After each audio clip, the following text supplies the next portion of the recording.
인터뷰 릴레이 칭찬, 오늘의 칭찬 주인공은 더불어민주당의 김원희 의원님이십니다. 의원님 안녕하세요. 네, 안녕하세요. 네, 반갑습니다. 반갑습니다. 네. 오늘 국민의힘의 전복민 의원님께서 의원님을 칭찬해 주셔서 이 자리에 모시게 됐거든요. 네네. 어떤 칭찬 메시지 남겨주셨을지 저희가 영상으로 준비했는데요. 아, 그래요? 먼저 보실게요. 네.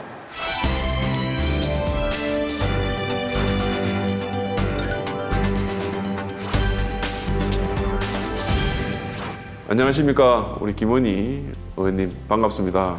늘 의정 활동하는 모습을 보면서 때로는 또 강할 때도 있지만 때로는 또 부드럽게 여야 합의를 또 이끌어내 주시고 코로나 시기에 뭐 백신 개발이라든지 뭐 방역 체계라든지 하는 부분에 있어서 저도 배울 점이 상당히 많았습니다.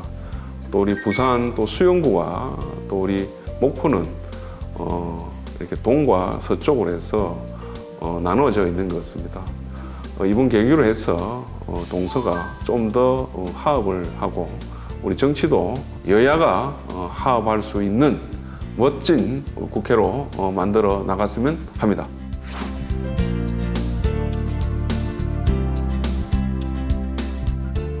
전복민 의원님, 개인적으로는 제 형하고 하는 사이인데요. 전복민 의원 고맙고요. 우리가 보건복지 분야에서 그리고 동서의 화합이라는 측면에서 우리가 새로운 이정표를 만들었으면 좋겠습니다.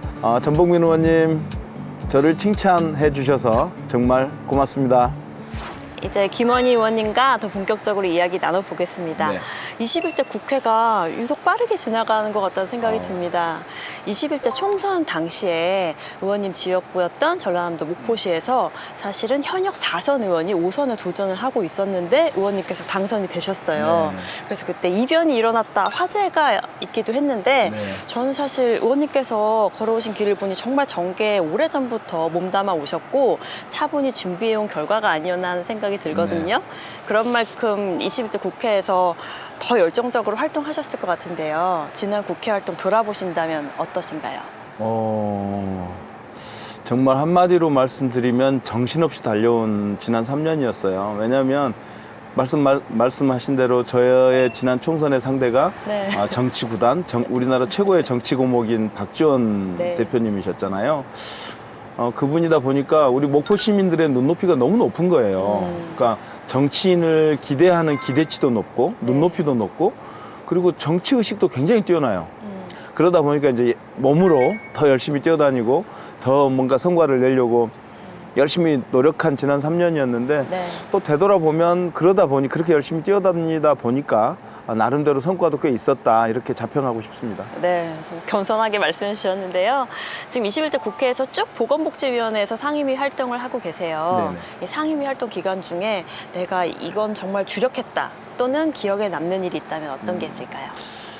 저는 제가 이제 보건복지위원회를 선택한 이유가 목포의 의료 환경 때문이에요. 네. 세계의 그 의사 수가 그 통계치가 있는데 인구 1000명당 의사 수가 이제 그걸 기본 통계치로 뽑거든요. 근데 OECD가 평균 인구 1000명당 3.5에서 3.6명 정도 돼요. OECD 평균이. 근데 대한민국이 한 2.5 정도 됩니다. 그러니까 의사가 절대 부족하죠.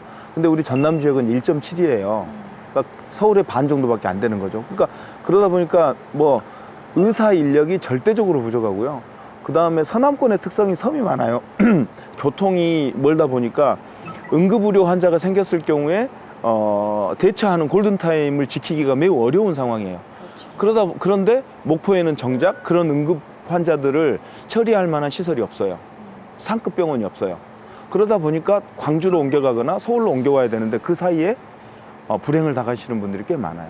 이런 전체적인 의료 환경을 개선해야겠다라는 생각을 갖고 있었고, 그래서 우리 이제 목포를 비롯한 서남권의 오랜 수건이 의대를 만들었으면 좋겠다. 그래서 목포대가 국립대니까 목포대에 의대를 만들었으면 좋겠다. 그리고 국립의대 밑에 목포대학병원을 하나 만들었으면 좋겠다라는 수건 사업을 갖고 있어요. 그래서 그 수건 사업을 하려면 1번이 보건복지위더라고요. 네. 그래서 와서 보니까 너무 생각했던 것보다 더 열악한 거예요. 뭐 TV에 간간히 나오죠. 산부인과가 없어가지고 임산부들이 닥터 헬기 타고 나오다가 닥터 헬기 안에서 출산하는 이런 사례들, 배에서 출산하는 사례들 이런 거 굉장히 많거든요.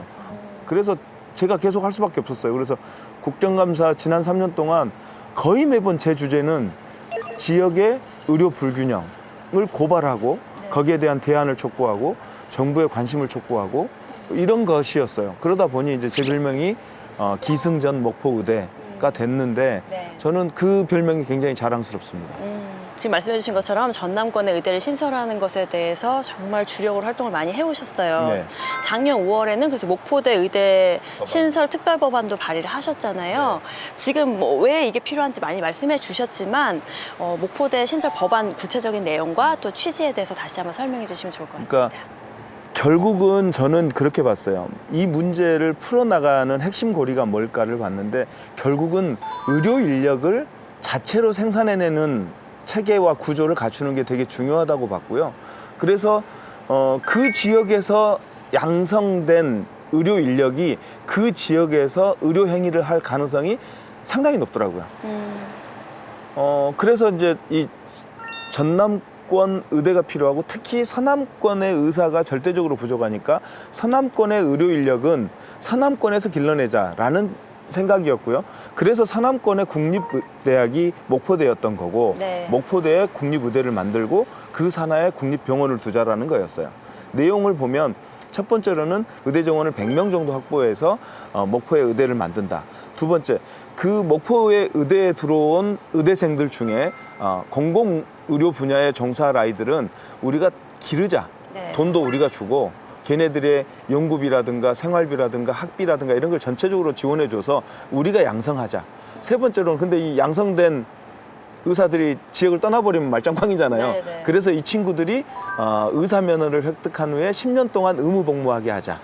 이런 것들을 주요한 내용으로 하고 있고요. 네. 그리고 이제 부속 병원을 두도록 하는 이런 내용으로 이루어져 있습니다. 네, 사실 쉬워 보이진 않아요. 네, 지금 맞습니다. 의협에서도 반대가 많고 이제 20대 국회가 얼마 안 남아서 좀 마음이 조급해지실 것 네, 같은데 그렇습니다. 이 문제를 어떻게 해결해 가야 된다고 생각하시나요? 저는 국민적 공감대는 이미 형성돼 있다고 보고 있고요. 우리 지역 목포를 중심으로 한 서남권의 이해는 명확하게 일치돼 있고요. 다만 두 측 주요 축이 아직 부족하죠. 네. 하나가 방금 말씀하신 의협이고요. 의사협회고요. 두 번째가 정부인데 의사협회가 지금이라도 저는 전향적으로 히포크라테스 선서를 했던 그 마음 그대로 네. 의사가 필요한 것에 의사를 양성하는 체계인 목포의대 의대를 전남권 의대를 저는 지금이라도 동의해 줬으면 좋겠다. 두 번째로는 정부가 의협의 판단만을 기대하고 기다려서는 안 되겠다. 정부가 밀고 나가야겠다. 강력한 의지를 가지고 정책적 비전과 방향을 세우는 정부가 좀 더 자기 역할을 좀 분명히 해줬으면 좋겠다. 이런 생각을 갖고 있습니다. 네. 의원님 책임이 무거우실 것 같습니다. 열심히 재밌게 하고 있습니다. 네, 다행이네요. 의대 신설뿐만 아니라 또 목포시의 다른 현안에 대해서도 열심히 활동하고 계시잖아요. 그래서 저희가 목포에 직접 다녀왔습니다. 아, 그래요? 영상으로 내용을 담아왔거든요. 먼저 보고 말씀 나누시죠.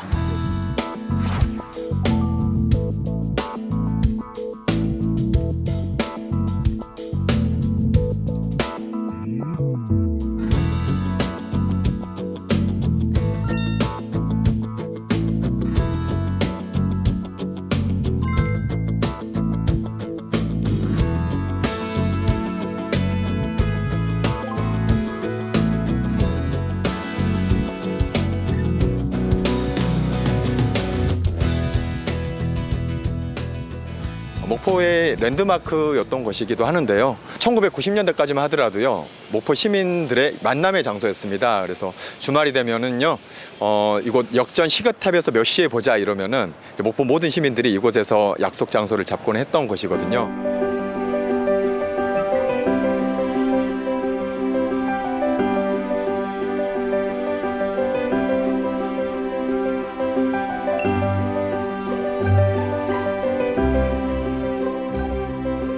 주차장이 거의 전무하다시피 하다 보니까 이제 그런 부분들이 많이 불편하고요. 역사 자체가 오래되다 보니까 플랫폼과 이제 역사와의 거리가 좀 있다 보니까 이동 시 좀 불편한 점들이 좀 많습니다.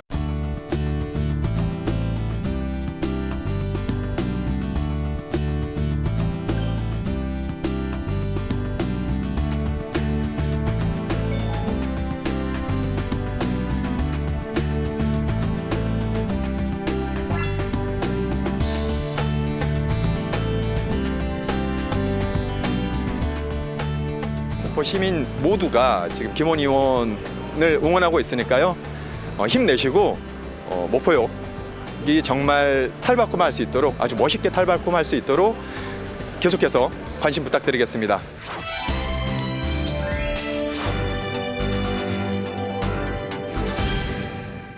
목포역 대개조 사업에 관한 내용이었습니다.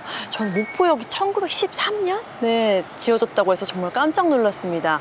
100년이 넘는 역사여서 역사적으로 너무 중요한 공간이지만 그런 만큼 노후돼서 또 지역민들이 이용하시는데 불편함이 있었을 것 같아요. 그래서 의원님께서 총선 당시 공약 1호로 이 목포역 신설을 말씀하셨다고 하는데 이제 어떻게 사업이 잘 진행돼 가는 건가요? 말씀 주신 대로 제 1호 공약이 목포역 대개조를 통한 원도심 활성화였습니다. 네. 그게 하나가 더 이제 연결되는 건데요. 사실은 그동안 많은 의원님들이 목포역 대개조를, 목포역사 신축을 자기 공약으로 내세웠습니다. 저도 마찬가지였고 다른 후보들도 마찬가지였는데 사실은 실현이 잘 안 돼 왔었습니다. 네. 그래서 이제 제가 목포가 오자마자 2020년 네, 21년 이제 그 예산을 세울 거 아니에요. 그때 다행히 제가 예결위원이었어요. 네. 그래가지고 그때 강력하게 요구를 해서 목포 역사 신축, 목포역 대개조를 위한 연구 용역비 1억 5천을 국토부로부터 확보해가지고 그 연구 용역이 이제 시작됐고요. 그래서 저희들은 목포역 대개조를 그냥 단순히 역사 하나 만드는 것으로 그쳐서는 안 된다라는 판단이었습니다. 무슨 얘기냐면 사실은 우리 대한민국이 통일국가는 우리의 지상 과제잖아요. 뭐 쉽진 않아 보입니다만은 그러면 통일이 되었을 경우에 목포역은 유라시아 대륙철도의 시작점이자 종점이에요. 무슨 얘기냐면 대륙철도였어요. 원래 네. 그 호남선이 대륙철도였단 말이에요. 목포에서 출발해서 서울, 개성 거쳐, 평양 거쳐, 신의주 거쳐 중국으로 넘어가는 대륙열차였단 말이에요. 근데 지금 분단 때문에 중단돼 있는 거죠. 네. 그래서 1단계로는 그 랜드마크에 걸맞는 역사를 신축하자라는 게 1단계고요. 그게 약 490억 정도의 예산을 들여서 이제 내년부터 시작되는 겁니다. 네. 그 설계비가 내년에 반영된 거고요. 또 2단계로는 지금 목포역이 한 6만 평 됩니다. 옛날 필요하면 짓고 또 버려지고 하는 땅들이 6만 평이 넓혀져 있는 거예요. 그래서 그거를 철길과 구조물을 스마트화하고 구조를 개선하면 아주 압축할 수 있어요. 한 2, 3만 평 정도로. 네네. 그럼 나머지 2, 3만 그 2, 3만 평으로 철길과 구조물을 압축하는 게 그게 목포역 대개조 2단계입니다. 그게 네. 약 한 1,200억에서 1,300억 정도 예산이 수요되는데 지금 저희가 기재부를 설득하고 있는 단계고요. 네. 그러면 6만 평의 땅이 2, 3만 평으로 압축되면 3만 평 정도가 남잖아요. 네. 그러면 새롭게 지어질 이 선상 역사와 네. 그 남은 땅을 시민의 숲을 조성하자. 시민들의 휴식 공간을 동시에 만드는 게 이제 3단계거든요. 네. 그래서 3단계까지는 아직 예산 수립이 안 돼 있는 상태인데 1, 2, 3단계가 완성이 되면 혹은 1, 2단계 정도가 진행이 되면 저는 목포역이 명실상부한 원도심의 중심 축으로서의 경제 활성화의 어떤 출발점이 될 거다. 네. 물론 당장 뭐 바로 되는 일은 아닙니다만은 목포의 어떤 원도심의 큰 그림을 바꾸는 진짜 빅피처죠. 네. 이게 구성될 수 있도록 최선의 노력을 다해 가고 있습니다. 지금 목포역 대개조 사업 더불어서 원도심 활성화에 대해서 많이 얘기해 주셨는데요. 이 외에도 목포 지역구 활동 하시면서 이건 정말 뿌듯했어 아니면 이건 좀 아쉬워 이렇게 좀 기억에 남는 현안이 있으시다면 어떤 게 있을까요? 무엇보다도 하여간 의대죠. 조금 시간이 더 있으면 좀 더 나은 성과를 낼 수 있을 것 같은데 시간이 많지 않기 때문에 더 집중하고 있는 일이고요. 두 번째로는 목포가 팽창하면서 그 부주동과 오감동 이쪽에 이제 신도시가 형성이 됐는데 네. 아시다시피 학령 인구가 줄어드니까 네. 학교를 새로 신설하는 거는 정말 쉽지 않습니다. 네. 그래서 원도심에 있는 학교를 지금 옮길 계획이거든요. 네. 그래서 우리 신도시에 사시는 학부모님들께 빨리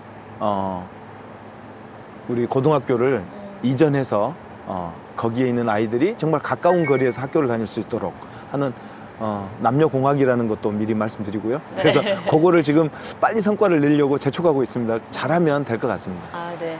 의원님께서는 이렇게 열정적으로 말씀해 주시는 걸 보니까 지역구에 대한 애정이 정말 각별하시구나 하는 게 느껴졌습니다. 이제 정말 얼마 안 남은 21대 국회 기간인데 이 안에 내가 이것만 꼭 하고 싶다라던가 아니면 21대 국회가 지나서라도 정치인으로서 갖고 계신 포부나 계획이 있다면 말씀 부탁드립니다. 어려운 주제네요. 네. 하여간 두 가지예요. 하나는 지역구가 있는 지역구 출신의 국회의원이니까 아까 말씀드렸던 지역의 여러 현안들에 대해서 조금 더 나은 성과를 내야겠다라고 하는 욕심 하나가 크고요. 또 하나는 국회의원으로서의 이제 대한민국을 책임져야 되는 정치인인 거잖아요. 저는 어찌됐든 윤석열 정부가 정권을 책임지고 있는 집단이고 우리는 가장 많은 의석수를 갖고 있는 제1야당이니까 어찌하든 간에 협력했으면 좋겠다. 국민을 위해서, 대한민국의 미래를 위해서 협력했으면 좋겠다라는 생각인데 쉬워 보이진 않습니다. 그렇지만 놓칠 수 없는 거 아닌가.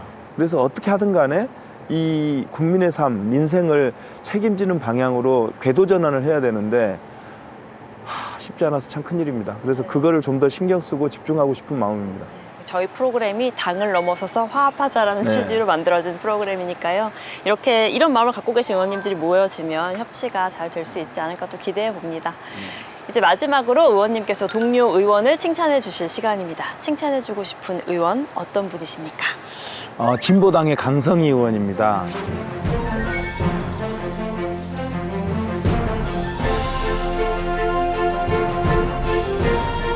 강성희 의원님, 이렇게 영상 편지를 띄우게 됐습니다.